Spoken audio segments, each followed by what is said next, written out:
있을 텐데 일찍들 하셨죠? 아직 못한 가정들도 아마 있을 줄 압니다. 잘 마치기를 바랍니다. 우리 옆에 분들을 좀 한번 바라보면서 반갑게 인사 나누겠습니다. 사랑하고 축복합니다.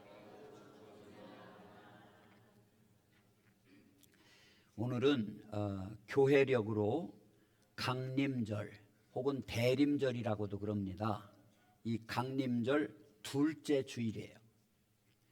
강림절이라고 하는 교회 절기는 우리 주님의 오심을 기다리는 그런 절기예요. 4번의 강림절 주일이 지나면 우리 주님이 인간의 모습으로, 그것도 어린아이로 이 땅에 오신 성탄절을 맞이하게 됩니다. 이 강림절은 주님이 이 땅에 오심의 의미를 묵상하고 마음을 새롭게 해가지고 성탄절을 준비하는 그런 기간이기도 하지만, 다시 오심하고 하신 약속을 기억하면서 우리 주님의 재림을 기다리는 그런 절기이기도 합니다. 보통 교회들은 이 기간에 주님의 오심을 맞이하는 그런 준비를 해요. 사랑하는 우리 성도님들, 주님의 오심을 맞이할 준비가 되어 있으신지요? 우리 주님의 오심을 간절히 사모하고 계신지요? 초대교회 성도들은요, 그야말로 정말 우리 주님이 다시 오심을 매일매일 간절히 기다렸어요. 여러 가지 혹독한 박해도 있고 핍박이 있고 환난이 있고 그렇지만 우리 주님 다시 오신다, 그 약속을 믿고 그 혹독한 박해도 이겨낼 수가 있었던 겁니다. 성경의 마지막 책인 요한계시록 2장 22장 20절 말씀해 보니까 한번 같이 읽어보겠습니다. 시작. 이것들을 증언하신 이가 이르시되 내가 진실로 속히 오리라 하시거늘 아멘 주 예수여 오시옵소서. 아멘. 아멘 주 예수여 오시옵소서 그랬어요. 그러나 오늘날 우리 교회들의 모습은 어떻습니까? 주님에 대한 이런 기다림이 다 사라져 버렸어요. 기다림이 사라지게 되면 기대도 사라지게 됩니다. 또 소망도 사라지게 됩니다. 기대와 소망이 사라지면 우리들 믿음이 식어지게 되는 거예요. 사랑과 열정이 식어집니다. 이것이 오늘날 우리 한국 교회와 우리들의 문제점이에요. 초대교회의 성도들은요, 한자리에 모일 때마다 그들이 주고받은 인사가 바로 마라나타라는 그런 말이었어요. 아까 읽었던 우리 계시록 22장 20절에 주 예수여 오시옵소서, 아멘 주 예수여 오시옵소서라는 말이 마라나타라는 말입니다. 신약 성경이 히라보 그리스어로 쓰여졌지만 마라나타라고 하는 말은 예수님 시대에 유대인들이 사용하였던 아람어였습니다. 우리 주님이 다시 오신다고 하는 것은요, 우리 성도들에게는 무한한 위로와 용기를 주는 그런 말씀이고, 하나님을 떠나서 사리사욕을 쫓아 살던 사람들에게는 무서운 심판의 메시지일 수밖에 없었습니다. 사랑하는 우리 당진 방주교회 여러분들, 성도님들은 주여 어서 오시옵소서라는 말이 반가운 소리로 들립니까? 아니면 겁나는 말로 들리십니까? 주님이 오시기는 오셔야 되지만 왜 그렇게 빨리 오시려고 하십니까? 나는 아직도 주님을 만나볼 준비가 되지 못했습니다. 좀 천천히 좀 오세요. 이렇게 말씀하실 것입니까? 오늘의 본문 이사야 64장 1절부터 7절까지의 이 말씀의 역사적인 배경을 살펴보면요, 이스라엘 백성들이 바벨론 포로로 끌려가서 70년이 찼어요. 그래서 포로에서 해방돼서 다시 고국 이스라엘로 돌아왔을 때의 어려운 상황을 배경으로 하는 그런 말씀이에요. BC 538년 페르시아의 고레스 황제의 칙령에 의해서 유대인들은 하나님의 도성인 예루살렘으로 귀국을 할 수가 있었어요. 하나님께서 축복하신 땅, 약속의 땅이죠. 조상들이 살던 고국에 돌아왔지만 그들은 살아가기가 매우 힘든 가난한 형편에서 벗어날 길이 막막했던 겁니다. 고국에 돌아가면 먼저 성전을 짓고 회당과 학교를 세우고 그리고 우리의 집을 짓자고 했지만 성전 재건이 방해 세력들에 의해서 중단이 돼버려요. 그러니까 모든 것이 제대로 작동하지 않고 올스톱이 된 겁니다. 잃어버린 나라의 주권을 회복하는 것도 쉬운 일이 아니었습니다. 바벨론에 잡혀가지 않고 유대 땅에 그대로 남아있던 사람들과 포로 생활을 마치고 돌아온 사람들 간에도 적지 않은 갈등이 있었어요.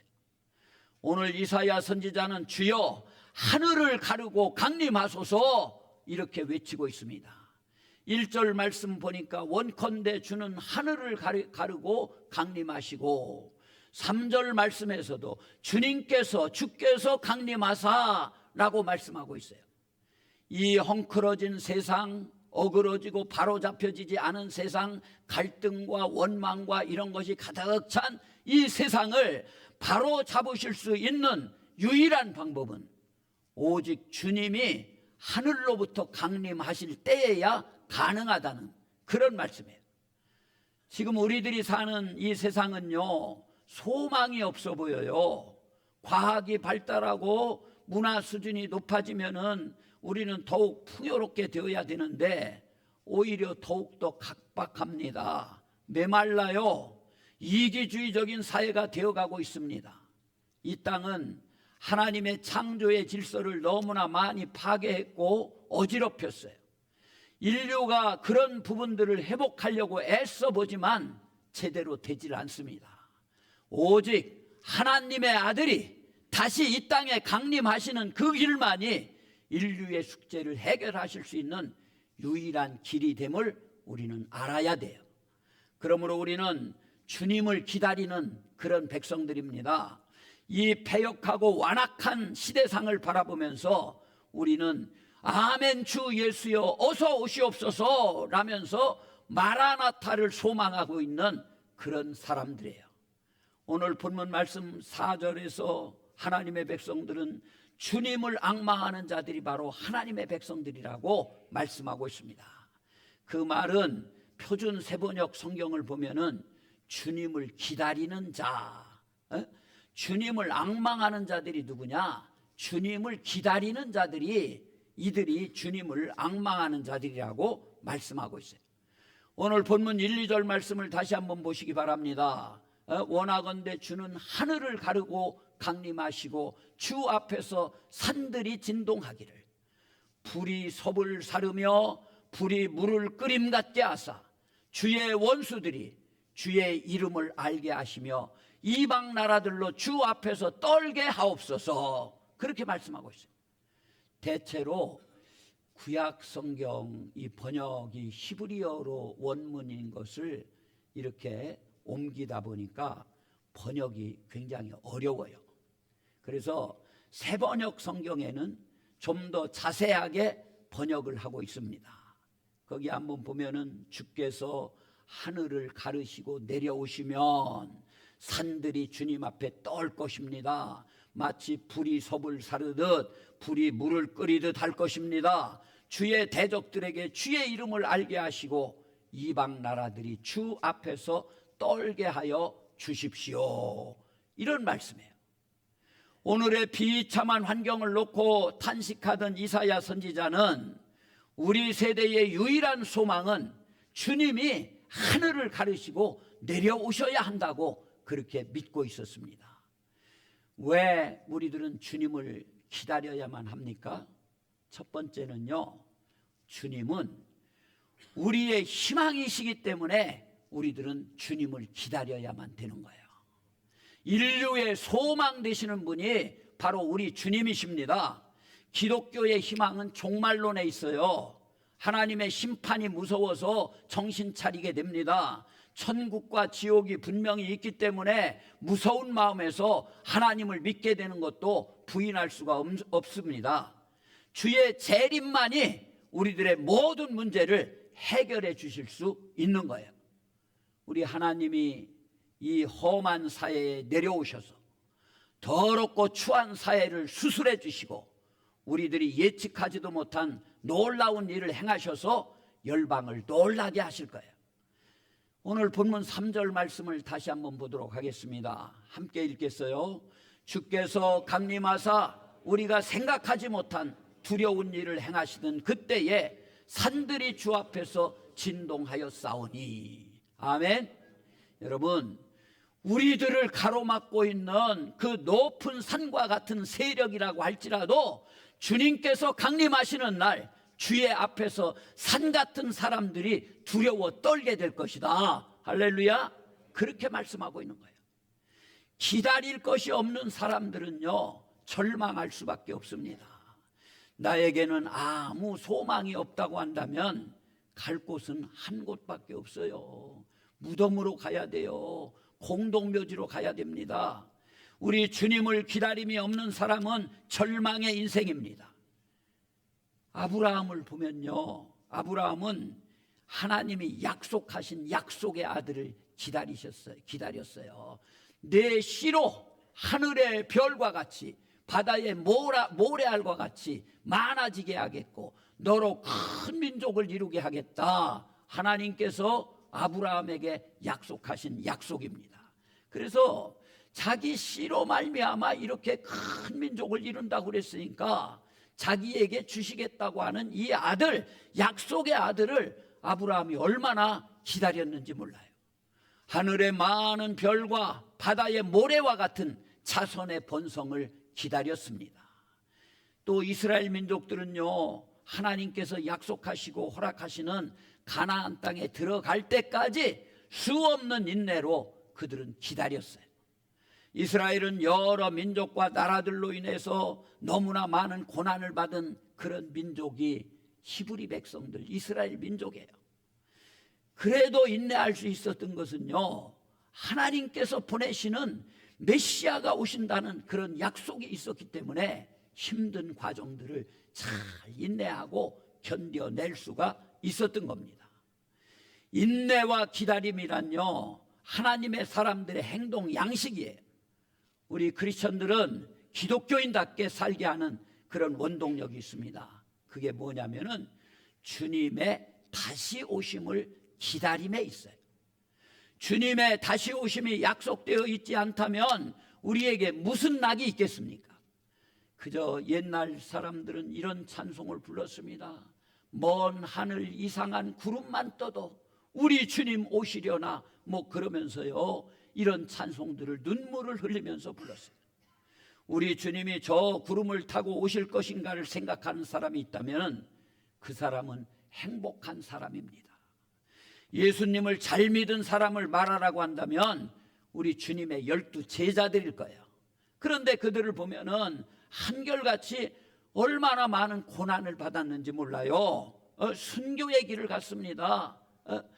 고통 속에 죽어갔어요. 그렇게 죽어간 사람들입니다. 그런 고난을 영광으로 알고 감당할 수 있었다는 것이 그들에게는 은혜요, 축복이었던 거예요. 초대교회의 성도들은요, 우리 주님이 다시 오신다는 말만 들어도 가슴이 막 설렜습니다. 그들은 진정으로 다시 오시는 주님을 고대하고 있었어요. 오늘 우리들도 영광스럽게 다시 오시는 주님을 기다려야 될 줄로 믿습니다. 우리는 이제 다시 오시는 주님을 기다릴 뿐만 아니라 우리 인생의 순례의 길이 다 끝나고 천국에서 만날 주님을 기다리는 것, 그것 또한 하나의 기다림입니다. 기다림의 신학은요, 기독교의 또 하나의 중요한 교리예요. 막연히 기다리는 것이 아닙니다. 기다림의 실체, 즉 기다림의 내용이 중요하다는 거예요. 다시 오시는 주님, 나를 위해서 십자가를 지시고 거할 곳을 예비해 놓으신 주님, 그분이 다시 오신다고 그랬으니까 그 주님을 우리는 기다려야 될 줄로 믿습니다. 여러분, 오늘 본문 4절 말씀 다시 한번 봅니다. 주 외에는 자기를 앙망하는 자를 위하여 이런 일을 행한 신을 옛부터 들은 자도 없고 귀로 들은 자도 없고 눈으로 본 자도 없었나이다 그랬어요. 오직 우리 주님만이 우리들의 소망이시고 주님 외에는 우리들이 사모할 분이 없다 그런 얘기예요. 엄청나게 잘 사는 것도 사실은 뭐 그 별거 아닙니다. 그렇게 잘 산다고 하루에 10끼 밥 먹습니까? 그렇지 않잖아요. 화려한 옷을 입었다고 요즘 누가 그렇게 알아주는 그런 시대도 아닙니다. 그저 작은 집에 살면서도 웃음꽃을 피우면서 정답게 사는 거, 이게 얼마나 좋습니까? 에? 우리의 소원이 무엇입니까? 주님만이 우리들의 유일한 소망이 되어야 될 줄로 믿습니다. 그렇기 때문에 우리는 오늘 또 다시 오시는 주님을 기다려야 되는 거예요. 이분이 우리들의 희망이 되시기 때문에 이 주님을 기다려야 된다는 거예요. 두 번째, 왜 우리가 주님을 기다려야 되느냐? 우리는 구원받기 위해서 주님의 오심을 기다려야 되는 겁니다. 오늘 5절 말씀을 한번 보십시오. 5절에 보니까 주께서 기쁘게 공의를 행하는 자와 주의 길에서 주를 기억하는 자를 선대하시거늘 우리가 범죄함으로 주께서 진노하셨사오며 이 현상이 이미 오래되었사오니 우리가 어찌 구원을 얻을 수 있으리까? 이렇게 이사야 선지자는 지금 탄식을 하고 있는 거예요. 예수 믿는다는 말은요, 하나님의 자녀의 신분으로 변화되었다는 확신을 가지는 거예요. 예수 믿어서 어떤 변화를 가져왔습니까? 우리는 예수 믿고 많은 변화를 가져왔어요. 내 모습이 변한 것만은 사실입니다. 많이 변했어요. 우리가 모르는 사이에 우리는 많이 주님의 자녀다워졌습니다. 그러나 우리 이 정도로 사는 것을 보시고 하나님이 우리를 인정하실까요? 우리는 예수를 믿어도 우리의 죄성이 여전히 살아있기 때문에 살아가면 살아갈수록 하나님의 진노를 쌓을 수밖에 없는 그런 사람인 것을 고백하지 아니할 수가 없어요. 우리가 전한 대로 살았다고만 하면 이미 아마 천사가 되었을 거예요. 들은 말씀대로만 제대로 살았다고 하면 하나님의 정말 사신들 천사들이 다 되어 있을 겁니다. 하나님의 교회에 나와서 할 수 있는 기도가 있다면 우리들 회개의 기도 외에 다른 기도가 나올 수 없을 정도로 우리는 완악한 그런 마음들을 가지고 있어요.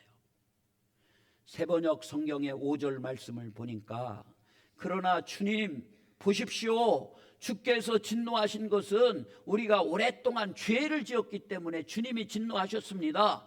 우리가 어찌 구원을 받겠습니까? 그렇게 질문을 하고 있어요. 우리는 오랫동안 죄를 지은 그런 자들입니다. 사실 욕심스럽게 그저 오래 산다고 하는 것 그 자체가 죄를 더하는 것이나 다름이 없어요. 그래서 6절 본문 말씀을 또 한번 봅니다. 같이 한번 읽어요. 무릇 우리는 다 부정한 자 같아서 우리의 의는 다 더러운 옷 같으며 우리는 다 잎사귀같이 시들므로 우리의 죄악이 바람같이 우리를 몰아가나이다. 아멘. 바람같이 우리를 몰아간다. 잎사귀같이 다 시들 존재다. 그렇게 말씀하고 있어요. 우리는 부정한 자들입니다. 아무리 뭐 잘난 체하고 깨끗해 보여도 구원받을 자격이 좀 있다고 말할 사람이요 하나도 없어요. 원죄의 욕망이 끊어지질 않습니다. 이생의 자랑이 우리의 삶을 휘어 감고 있습니다. 이 세상의 것들은 다 보암직하고 먹음직하고 탐스럽고 다 좋아 보여요. 우리의 죄악이 바람같이 우리를 몰아가고 있어요. 우리를 무조건적으로 구원하시고 또 돌아오기를 무한정 기다려주시는 하나님의 은혜가 아니라면 우리는 벌써 망했거나 이 세상 사람이 아닐 거예요. 그래서 오늘 본문 7절 말씀을 또 보니까 주의 이름을 부르는 자가 없으며 스스로 분발하여 주를 붙잡는 자가 없사오니 이는 주께서 우리에게 얼굴을 숨기시며 우리의 죄악으로 말미암아 우리가 소멸되게 하셨음이니이다. 아멘. 고상한 인격과 믿음을 가지고 우리들 사는 이 사회를 이끌어갈 만한 의지를 가지고 하나님을 기쁘시게 하고 말씀 중심으로 살아가는 이들을 찾아보기가 힘든 시대라는 그런 말씀이에요. 그래도 위안이 되는 것은 하나님이 직접 말씀하시기를 의인은 없나니 하나도 없도다 그렇게 말씀하셨으니 다행스러운 일입니다. 그러므로 우리는 우리를 구원하러 오시는 주님을 기다리고 사모해야 될 줄로 믿습니다. 정말이지 이 완악한 우리들의 죄악들이 구원받을 수 있는 그런 길은 오직 예수밖에 없습니다. 우리는 구원받기 위해서 오늘도 마라나타 아멘 주 예수여 오시옵소서 하면서 주님을 기다려야 될 줄로 믿습니다. 이제 오늘 세 번째로 왜 우리가 주님을 기다려야 되느냐. 첫째는 예수가 우리의 희망이시다. 두 번째는 우리를 구원하러 오시는 분이 예수님이시기 때문이다. 세 번째는요, 우리는 주의 백성이기에 주님을 기다려야 됩니다. 우리들은 주님의 백성들이에요. 오늘 8절 9절 말씀 한번 보실까요? 읽지는 않았습니다만 7절까지 읽었는데 8절 9절에도 이런 말씀이 있어요. 그러나 여호와여 이제 주는 우리 아버지시니이다. 우리는 진흙이요 주는 토기장이시니 우리는 다 주의 손으로 지으신 것이니이다. 9절 다 같이 읽어요. 여호와여 너무 분노하지 마시오며 죄악을 영원히 기억하지 마시옵소서. 구하오니 보시옵소서 보시옵소서. 우리는 다 주의 백성이니이다. 아멘. 우리는요 우리의 생애를 주님에게 위탁할 수밖에 없음을 느끼게 돼요. 왜 그렇습니까? 우리들의 한계는 너무나 분명하기 때문에 그래요. 한계가 있다 그런 얘기예요. 우리는 진흙이요 하나님의 토기장이십니다. 하나님은. 그래서 우리는 토기장이 되시는 하나님께서 친히 진흙을 빚어 만드신 그분의 그릇들이 바로 우리들이라는 얘기예요. 토기장이는요 그릇을 만들 때 귀 쓰는 그릇도 만드시고 천이 쓰는 쓰기 쉬운 그런 그릇도 만드시는 거예요. 수억 원대 나가는 고려 청자와 이조 백자도 만드시고 헐값으로 팔리는 요강이라든지 또 화분이라든지 이런 질그릇도 만들고 있어요. 우리의 생사화복은 오직 하나님의 주권에 달려있는 줄로 믿습니다. 하나님의 의도하신 대로 우리들은 만들어졌다는 그런 말씀이에요. 그러므로 나는 나대로 존재할 이유가 있는 거예요. 그래서 사랑하는 성도님 여러분 한 분 한 분은요 여러분 나름대로 살아갈 가치가 있다는 겁니다. 그렇기 때문에 절망할 이유가 우리가 있습니까? 없다는 거예요. 그러나 우리가 살아갈 이유가 훨씬 더 크다는 것을 우리는 알아야 돼요. 이 나라고 하는 개인 어떻게 보면 별 볼 일 없는 것 같고 여러분은 하찮게 생각할 수 있어요. 그런데 나라고 하는 사람은요 지금 세계 인구가 75억에서 80억을 잡고 있습니다. 그 중에 오직 단 한 사람으로 우리 하나님께서는 천하보다도 더 귀한 존재로 나를 빚으신 분이십니다. 그리고 그 모습 그대로를 가장 존귀한 모습으로 보아주시는 분이 여호와 하나님이세요.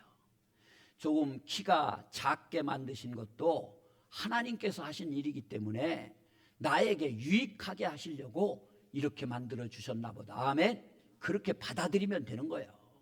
내가 조금 우리 여자 성도님들 여인으로서 어떤 매력이 없고 남들보다 부족함을 혹시 많이 느끼십니까? 그런데 여러분 하나님은 75억 내지 80억의 사람 중에서 한 사람도 나하고 똑같은 사람이 없게 만드셨어요. 우리를 만드신 분이 하나님이시고 위대하신 분이시기 때문에 우리 자신들도 소중한 존재고 자랑스러운 그런 존재인 줄로 믿습니다. 우리는 예레미야 선지자가 고백한 대로 그가 그것으로 자기 의견에 선한 대로 만들더라 라는 말씀을 기억해야 됩니다. 지금 나의 나된 것은요 다 하나님의 은혜인 줄로 믿습니다. 바울의 고백이에요. 우리가 주님을 기다리는 것 같은데 사실은 하나님께서 나를 기다려주고 계셔요. 사람이 되라고 기다려주셔요. 맨날 죄만 지면서 엉뚱하게 하나님 품을 떠난 사람들을 오늘 또 기다리고 내일 또 기다리고 계속 기다려주십니다. 어떤 때는 목사가 되라고 기다려주셨고 권사 집사가 되고 장로가 되라고 기다려주셨고, 그래도 여호와 하나님 앞에 설 때에 자랑거리 하나라도 만들어 보라고 하나님께서는 계속 기다려주고 계시는 거예요. 우리는 주님의 기다려주심이 있기 때문에 오늘도 부족하지만 주님을 다시 바라보면서 주님을 나의 삶의 모델로 삼고 그분을 닮아가려고 부단히 노력을 하고 있는 겁니다. 여러분들, 그래서 시편 37편 5절에서 7절까지 말씀을 한번 보겠습니다. 여기 보니까 한번 같이 읽읍시다. 시작. 내 길을 여호와께 맡기라. 그를 의지하면 그가 이루시고 내 의를 빛같이 나타내시며 내 공의를 정오의 빛같이 하시리로다. 여호와 앞에 잠잠하고 참고 기다리라. 자기 길이 형통하며 악한 꾀를 이루는 자 때문에 불평하지 말지어다. 아멘. 아멘. 사랑하는 우리 성도님들, 우리는 주님을 기다리는 그런 사람들입니다. 주님을 기다리시는 사람들은요, 이 세상에서 가장 복받은 그런 사람들이에요. 그리고 아직도 이 기다림을 모르는 자들에게 이 기다림의 소중함을 알려야 되는 사명이 있는 것이 바로 우리들입니다. 저를 한번 따라서 해보십시다. 마라나타, 마라나타, 주 예수여 어서 오시옵소서. 그런 얘기예요. 한번 노인정 같은 데 가서 할머니들 할아버지들한테 물어보시오. 할멈, 마라나타가 뭔지 아셔? 몰라, 난 몰라. 그럴 거예요. 그러니까 교회 나와봐. 나 교회에서 배웠는데 마라나타는 주 예수여 어서 오시옵소서, 그런 의미야. 이런 얘기 좀 해주시기 바랍니다. 신랑 되신 우리 주님을 맞이하기 위해서 우리들이 준비하고 단장하고 정결하게 나를 다듬어서 주님의 아름다운 신부로서 천국의 혼인잔치에 참여하는 그런 영광이 사랑하는 우리 성도님들 모두에게 있어지게 되시기를 우리 주님의 이름으로 축복합니다. 기도하겠습니다.